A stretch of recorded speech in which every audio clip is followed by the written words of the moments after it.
Magandang hapon. Mabibilis sa balita kasabay ng uwian, hapunan at pahinga. Mga up-to-date na balita ngayong araw ng Lunes, garantisadong mabilis lang to.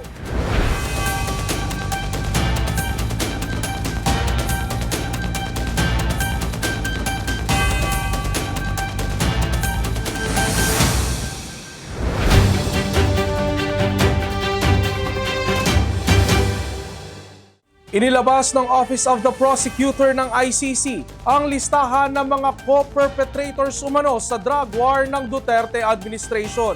Kabilang dito ang iba pang mga pangalan, bukod kina Senador Bongo at Bato de la Rosa.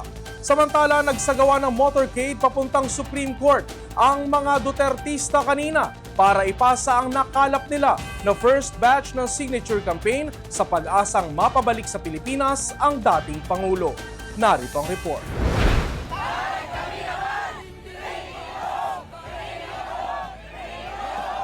Pasado alas 9 kaninang umaga, nagtipon-tipon sa Liwasang Bonifacio ang mga taga-suporta ni dating Pangulong Duterte na nakatakdang pagsisimula ng confirmation of charges hearing laban dito sa International Criminal Court ilang sandali na lang mula ngayon. Sakay ng mga motorsiklo at sasakyan, nagsagawa ng motorcade ang mga supporters na tinatawag na rin ngayong Dutertista papuntang Supreme Court. Ayon sa grupo, umabot sa 160,000 ang first batch ng nakalap nilang mga pirma o signature campaign sa layuning kalampagin ang hudikatura bilang huling sandigan para sa panawagang ibalik sa bansa ang dating Pangulo. Isinumite nila ito ngayong araw sa Korte Suprema. Pasado alas 5 ng hapon maya-maya oras dito sa Pilipinas ay magsisimula na ang pagdinig ng ICC Pre-Trial Chamber 1. Ayon sa Chief Legal Counsel ng Depensa na si Attorney Nicholas Kaufman, handa na itong sumalang mamaya para depensahan ang dating Pangulo. Nasa pagdinig din mamaya ang Filipino legal team para magpakita ng suporta. Nagpaabot na rin ang message of support si Senador Bongo. Dalangin daw nito ang lakas ng loob, katatagan ng isip para kay FPRRD at husay ng legal team para maipagtanggol ito. Nanawagan din ito sa publiko na maging mahinahon at magtiwala sa proseso. Isa si Senador Bongo sa 7 idinadawit ngayon na kasamahan o co-perpetrator sa drug war na nagdaang administrasyon. Kabilang si Senador Bato de la Rosa, Isidro La Peña na BOC Commissioner noon, Menardo Guevara, dating DOJ Secretary, Dante Giran, dating NBI Director, at dating PNP Chief Oscar Albayalde. Samantala, dalangin din ni Vice President Sara Duterte na maging patas ang kahihinatnan ng mga pagdinig. Sa kaugnay na balita, ilang minuto na lamang magsisimula na ang confirmation of charges hearing sa kasong crimes against humanity ni dating Pangulong Rodrigo Duterte. Ano bang naturang pagdinig at ang kahihinatnan nito? Alamin sa mabilis sa balitang hatid ni Michelle Giliang. Halos isang taon matapos dalhin sa The Hague, Netherlands si dating Pangulong Rodrigo Duterte, sisimula na ngayon ang pagsusuri kung sapat at malakas ba ang ebidensya na inihain laban sa kanya sa kasong Crimes Against Humanity. 3 bilang ng Crimes Against Humanity ang kinakaharap ng dating Pangulo kaugnay ng pagkamatay ng mga umano'y kriminal at drug suspects mula 2011 hanggang 2019 sa bansa. Nilinaw ng ICC na ang isasagawang hearing mamaya ay hindi pa mismong paglilitis. Layunin itong alamin kung may substantial grounds o sapat na basehan para paniwalaan na nagawa ni Mr. Duterte ang mga kasong isinampa laban sa kanya. Pangungunahan ang pagdinig ng mga hukom ng ICC Pre-Trial Chamber 1 na sina Judge Julia Antonella Moto, Judge Rene Adelaide Sophie Alapini Ganzo at Judge Maria del Socorro Flores Liera.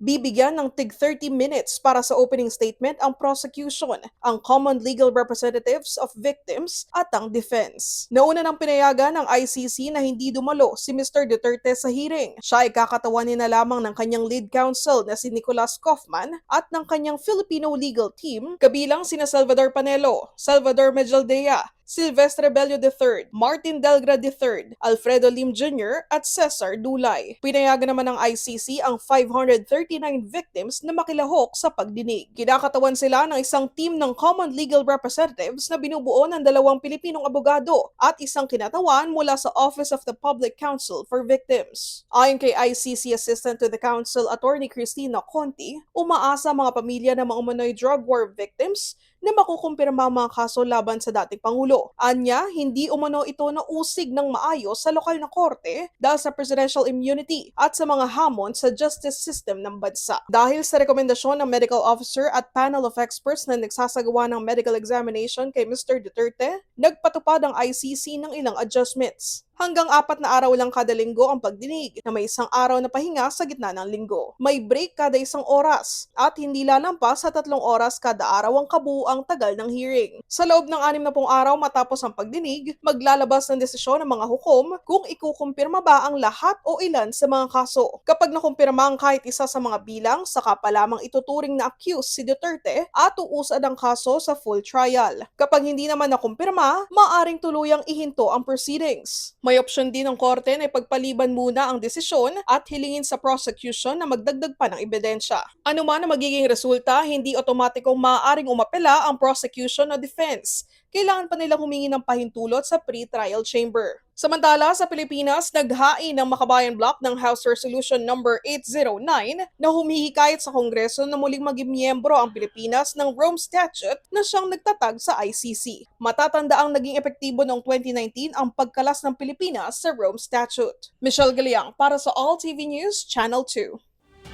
Mapapanood nyo po maya-maya ang live streaming sa pagdinig ng kaso ni dating Pangulong Rodrigo Duterte mula ICC sa The Hague, Netherlands, sa All TV News PH sa Facebook, YouTube at Planet Cable Channel 3. Alas 5 ng hapon hanggang alas 10 po yan ng gabi. Sa iba pang mga balita, na-retrieve na ang bangkay ng isa sa mga nawawalang mangangalakal sa gumuhong bundok ng basura sa Rodriguez, Rizal. At lalaking laging naghahamon ng away paglasing.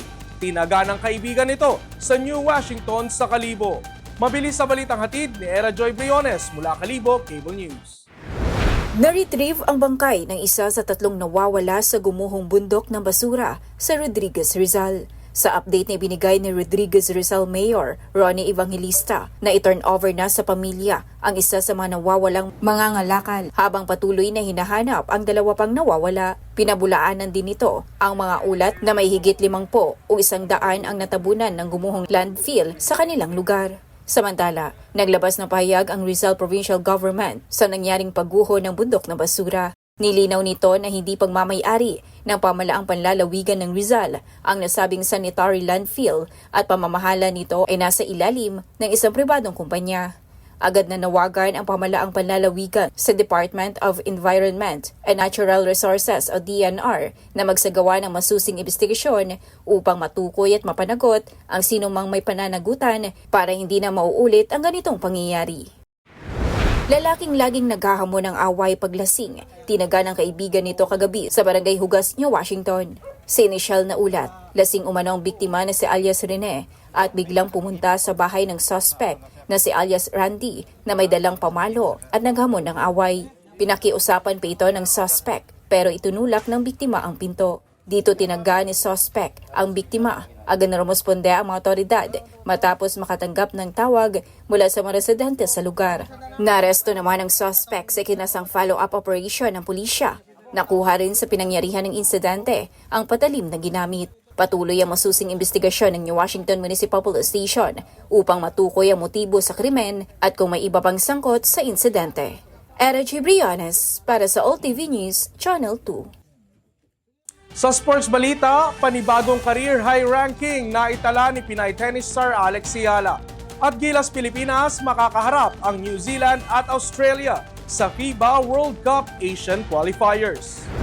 Tumalon ng 16 spots ang WTA ranking ni Pinay tennis star Alex Ciala. Mula 47th ay umangat ito sa 31st spot matapos ang kanyang kampanya sa Dubai Open. Maganda ang ipinakita ng dalaga matapos itong talunin ng mga kilalang manlalaro sa WTA 1000 events at umabot pa sa quarterfinals. Susunod na lalaban si Ciala sa Paribas Open sa Indian Wells at Miami Open sa parehong WTA 1000 events.